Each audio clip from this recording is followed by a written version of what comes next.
একটি সত্য ঘটনা। আজকে ময়মনসিংহ গিয়েছিলাম আমি প্রোগ্রাম করার জন্য। তা আসার সময় ভিডিওটা করা। তো ফ্রেন্ডকে নিয়ে গেছিলাম, ফ্রেন্ড আবার বিবাহিত।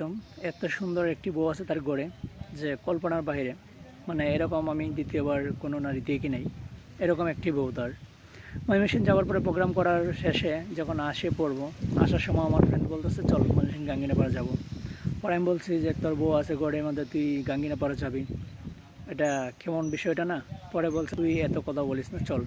তখন আমি ওরে মানা করলাম, আমি এগুলো পছন্দ করি না, আমি আবার আমার বউ নাই, তো এগুলো পছন্দ করি না। তখন আমি তার মানা করার পরেও সে ওখানে যাবে। তো চলে গেলাম, চলে যাওয়ার পরে ভিতরে গিয়ে দেখি এমন একটা পরিবেশ, যে পরিবেশ আমি কখনো দেখি নাই। মানে মেয়েরা ওই দিক দিয়ে টানে, ওই দিক দিয়ে টানে, পতিতা আর কি।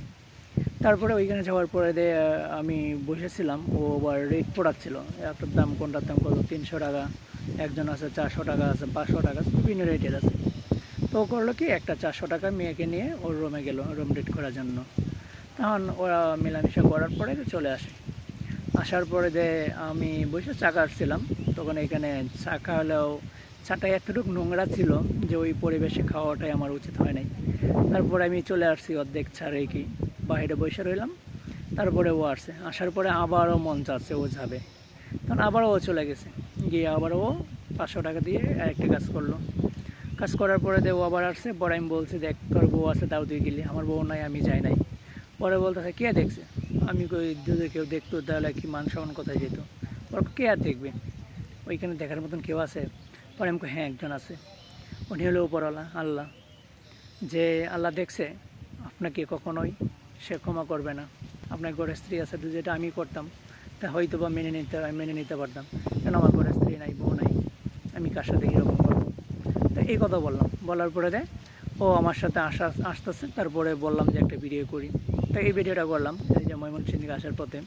তো আসার পরে দেখি এই সমগঞ্জ এসে দেখি যে অনেক জ্যাম, অনেক জ্যাম। তারপরে ওইখানে বসেছিলাম। তারপরে আরেকটা দৃশ্য আমার চোখের সামনে পড়ে, সেই দৃশ্যটা আমি ভিডিও করতে পারি নাই, কোনো এক কারণবশত ফোনে চার্জ ছিল না, তার জন্য করতে পারি নাই পরে যে নেক্সট টাইম ভিডিওটা। তো ওইখানে এসে দেখি এক ছেলে এক মেয়েকে মানে প্রপোজ করতেছে। প্রপোজ করার সময় গোলাপ নিয়ে প্রপোজ করে। তারপরে মেয়েটা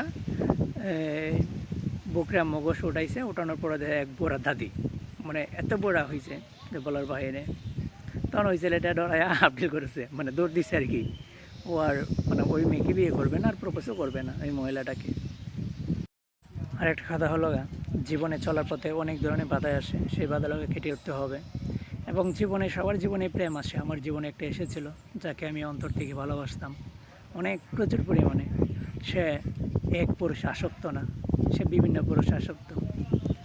তো ও আরেক ছেলেকে বিয়ে করছে, বিয়ে করার পরে কিছুদিন সংসার করে, তারপরে ওই ছেলের কাছ থেকে টাকা পয়সা নিয়ে চলে আসে।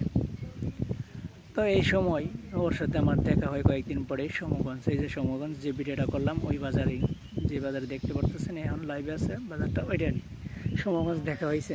দেখা হওয়ার পরে ওকে ভালো মন্দ জিজ্ঞেস করলাম যে দোস্ত আমি তোর মানা করছিলাম তুই এক পুরুষে আসক্ত হইস না, এক নারীতে আসক্ত হইস না। তখন বলছে ওই মেয়েটা অনেক ভালো ছিল। আরেকটি হলো জীবনে প্রতিষ্ঠিত হতে গেলে নিজের পরিশ্রমী প্রতিষ্ঠিত হতে হবে। সবাই চাইবে যে আপনাকে নিচে নামানোর জন্য, কিন্তু আপনাকে অনেক মানুষ অনেক বুদ্ধি দেবে, তাদের বুদ্ধি কানে না নিয়ে আপনার নিজের চেষ্টাকে নিজেই করতে হবে। আপনি আগে নিজের চেষ্টা করেন, নিজের স্বপ্ন বড়, যত বড় স্বপ্ন দেখবেন তত আগে যেতে হবে, যত চেষ্টা দেখবেন তত পিছিয়ে পড়বেন। কে কী বলছে তার দেখার কোনো টাইম নেই, এটা মনে করবেন। আপনার যেটা টার্গেট সেই টার্গেটই আপনার পৌঁছতে হবে। আরেকটি কথা হলো যে টাকা পয়সা হলে এমনি মেয়েরা আসবে আপনার কাছে। যখন 1 কোটি টাকা থাকবে আপনার বড় বয়সেও চ্যাংরা মেয়েকে বিয়ে করতে পারবেন। টাকা হলে সবই কিছু সম্ভব, টাকা নাই আপনার কাছে কোনো কিছু সম্ভব নাই। যেমন কিছুদিন আগে আমার নিজের একটা ঘটনা, কিছুদিন আগে আমার কাছে টাকা ছিল না যে কোনো এক কারণবশত। আমার 3 দিন পর্যন্ত না খাই রয়েছে আমার বাড়িতে। আমার মা বাবা ছিল, আর বেলাতে একদিন খাবার দেয় নাই। এটা হলো বাস্তব, নিজের মা বাবাও দেয় নাই, অন্য মানুষ কী দেবে? আগে টাকা কামাইতে শিখেন, অবশ্যই সব কিছুই সম্ভব হবে। এবং আপনি যে যত কথাই বলুক না কেন, আপনার তাদের কথায় কখনো কান দেবেন না। আপনার যেটা লক্ষ্য সেই লক্ষ্যে পৌঁছতে হবে। আপনার যে স্বপ্ন সেই স্বপ্নকে পূরণ করতে হবে। কোনো স্বপ্নই ছোটো না, কোনো কর্মই ছোটো না। চুরি ডাকাইতি বাদ দিয়ে সব কর্মই ভালো। আপনি একটা অটো চালাই খান, অটো চালাইলেও আপনার দৈনিক 500-700 টাকা ইনকাম করতে পারবেন। মাসে কত টাকা হয়? 21,000। এভাবে যদি ইনকাম রাখেন, জমা রাখেন, আপনার 1 বছর কত টাকা হয় দেখেন। আর একটা দিনমজুর কে বলে যে পড়ালেখা করে সে গাড়ি ঘোড়ায় চলে, এটা ভুয়া কথা।